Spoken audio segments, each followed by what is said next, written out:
Okay, ito po ang inyong kaibigan kay Jesus Brother Manny Bautista. Ipaghahanda ko na po pagkain itong aking mga haso, si Summer at Winter. Naipasyal ko na po sa aming barangay. Sa paligid ba? Yan ang daily routine namin kung wala rin lang ulan, magandang panahon. Tuwing umaga, namamasyal kami. Makatapos man lang kami ng 30 minutos. Naka 30 minutos po kami. Kaya tamang-tama. Paghahanda ko na sila ng pagkain at ako na makakain din mamaya-maya. Unahin ko lang sila. Ito yung mga gamit na ginagamit ko. No, okay. Kukunin natin yung mga dog food nila, yung Aussie. Okay, ito po yung lamp with apple.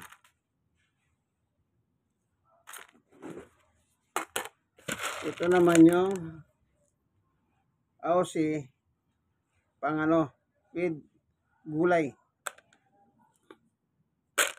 Dito, nilagay ko na sila dito. Ayan. Ihalo ko sila.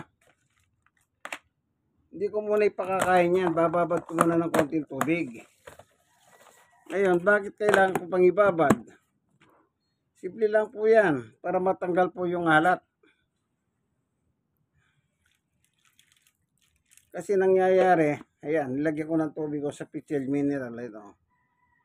Ayan. Gaganyanin ko lang sila. Yan. Para medyo lumambot ng konti yan. Pag nababad, lumalambot ng konti yan. Okay? Ganyan lang po ang ginagawa ko. Ayan. Ayan. Ayan ko muna sila nakababad. Pabayan ko lang muna silang ganyan. Ngayon kukunin ko yung pangalo nila ng atay ng baboy. Ito yung atay ng baboy. Ayan. Ngayon, panggagawa ko sila, ayan, ayan.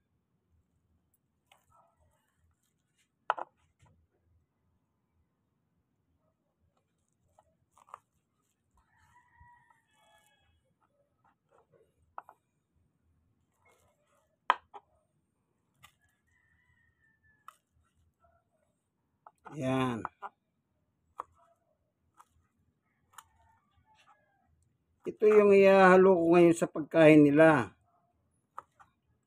Yung Aussie food. Yan. Ganyan po paghahanda ko ng pagkain sa kanila araw-araw.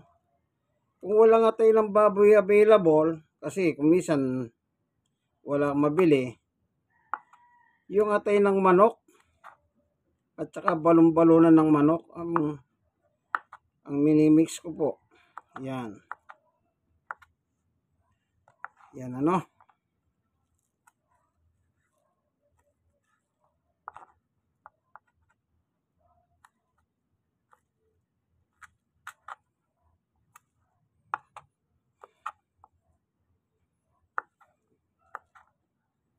Ayan. Dagdagan natin, kulang yan.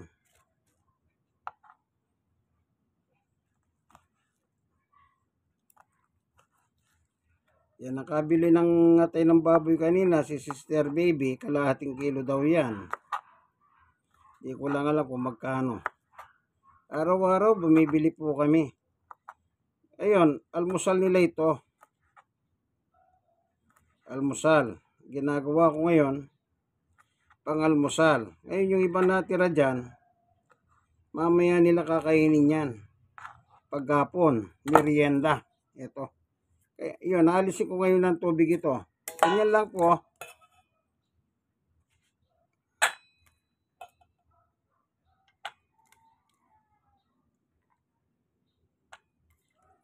Yan.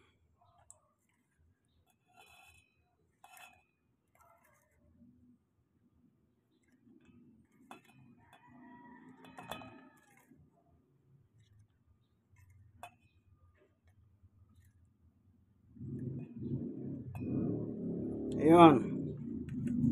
Tapos ihalo natin ito. Yan. O, ganyan lang po. Nakamix na po yan. No, yan. Dahil ano na naman, alas 9 na. Mamaya, tanghalian hindi sila kakain yan. Baka busog pa sila. Okay? Iano po natin ito sa kanila. Tingnan nyo po sila, naghihintay na. Ayan. Ayan po sila. Ito si Summer. Ito si Winter. Bata. Ayan. Nakatingin po. Ayan. Alam nila kasi, pagkain nila yung handa ko. Buti pa sila kakain ng almusal. Ako hindi pa. Pagkatapos ko lang na panggawa, doon pa lang ako kakain. Okay? Ayan. Ito na, ano? Dito naman, naglagay ako ng 4. Ayan, 4. Babad. Para sa mga butiki naman to. Butiki. Pinakakain ko po yung mga butiki. Itong pagkain nila, bababad ko. Lalambot. Tapos parang mamon sa kalambot. Yan, para madali nilang manguya ang mga butiki. So nakita nyo, no? Ito itatabi ko. Merienda mamaya hanggang hapunan. Ayan, natingin ko lang po. Yan. Ngayon, ibibigay ko na sa kanila yan. Yan. Bahala na sila paano nila kainin yan. Bilis yan. Huwag patagalin hanggang mamaya. Nasa kanila. Kontrolado na nila yan. Okay? Sige, ibigay na natin. Lagay na natin sa kalagyan. Meron pong pinaglalagyan eh. Ano? So, dito na po. No? Ito na. Dito ko ilalagay. Ayan. Ito. Basta nandyan na po yung pagkain na yan. Ayan yung pag-isa pa, no? Ito po si Makulit. Ito. Oh, sige na, kain na. Dito ka. Summer, ito. Kain na, oh. Yan.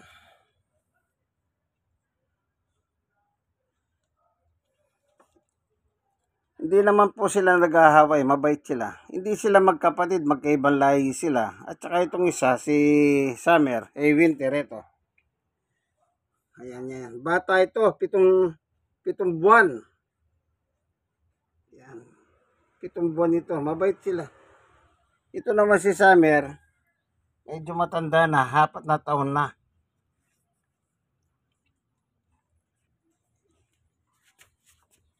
Ayan. 4 na taon na po siya. Napakabait nilang aso.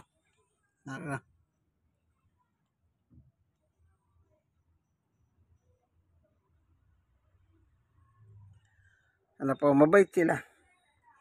Tapos na po silang nagpasyal dito sa barangay. Na-exercise kaming tatlo. Na-exercise. Pati ako na-exercise, siyempre. Alang sila lang. Ayan. Nakita nyo? Ngayon, kung hindi nyo sila nakita kumakain, nandyan lang yan, nakatabi lang yung pagkain na yan. Maya-maya yan. Titirahin nila yan. Ganyan po sila. Ibig sabihin, hindi sila napapabayahan. Basta nilagay yung pagkain, ubusin nila, ubusin o hindi. Nasa kanila yan. Basta, ubos yan. Hanggang anong oras man maubos yan, maubos yan. O ang kagaya kahapon, pinanggawa ko sila. Ganyan din. Tapos, pinakain ko sila ng tanghalian. Ay merienda. Yung atay ng manok kahapon at saka balon-balunan. O pagdating ng gabi, sinubukan ko na naman sila ng atay ng manok. Then later on, yung Aussie dog food natira mautak sila eh. Pinipili yung atay. Tsaka yung balon-balunan. Pero, nung bago kami matulog alas 12 ng gabi, binanatan na nila yung natitirang Aussie food at saka dog food. Nawala ng mix. Ayan. Ayan, nagseselos yung isa. Ito kasing isang ito. Makulit ito. Makulit ito. Ito namang isa. Para bang wag, sabi niya siguro. Makulit. Ito kaya itong isa, tinatawalan niya siguro, sabi niya, wag. Huwag kang masyadong makulit. Yan siguro sinasabi niya. O sige, ganito na lamang po, ano? O bakit? Nagsiselos gusto niya, siya lang ang bubuhatin ko. Ito may kalukuhan ito si Summer. Pagkaganyan itong isa. Yan. Kunwari nagagalit siya.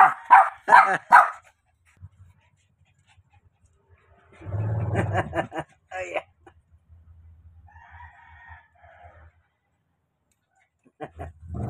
Napakakulit po nito.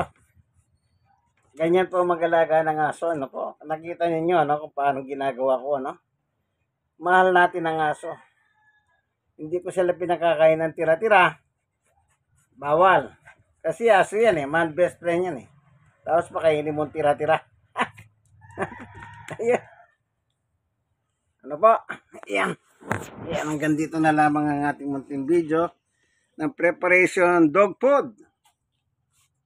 Ayan. Ayan. O, kumakain na yung isa, Ayan. Kumakain na itong isa. Itong isa, gusto niya laro. Ay, na masakit po yung kagat niya. Hindi ka masusugatan pero masakit. Nandito na lamang ito na kaibigan Jesus. Brother Manny, makulit ito. Yung gusto niya, kamay ko yung ginagawa niyang praktisan. Alam niyo, masakit po pero hindi naman nasusugat. Kumakain na si Summer. Okay yan. At least kumakain na si Summer. Mas magaling, mauunan na siya. Ito na naman, nagselos. Pagka dinadala ko, nagseselos. Bahala na nga kayo dyan. Bahala na kayong dalawa.